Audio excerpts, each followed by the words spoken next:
Welcome to the Slop Temple. We pray this video helps. You start now by confirming the basics, which device and OS you're investigating, and whether you have admin rights. Once done, open Chrome and check if the user was signed into a Google account. If so, My Activity may record searches even from Incognito. Next, prepare to access router logs or DNS logs on the network.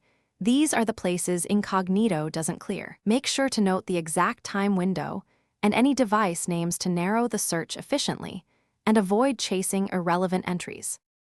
You now dig into account and network records. First, sign into the account and open My Activity. You're looking for searches or page visits tied to the times in question. Then, access the router's admin interface to export DNS or HTTP logs. These show hostnames visited from the network even when a browser used Incognito.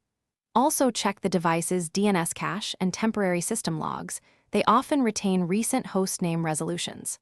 Once done, correlate timestamps across sources to build a reliable timeline. You finish by correlating all data. Line up timestamps from My Activity, router logs, and any DNS or system entries to reconstruct visited sites. If logs are incomplete or overwritten, use forensic recovery tools that read unallocated space and system caches. Note that success varies by device and time elapsed. If you hit permission problems, make sure you're using an admin account or contact the network owner. Finally, enable persistent logging or a monitoring solution to avoid this gap in the future. Thanks for watching. Consider subscribing if we helped you.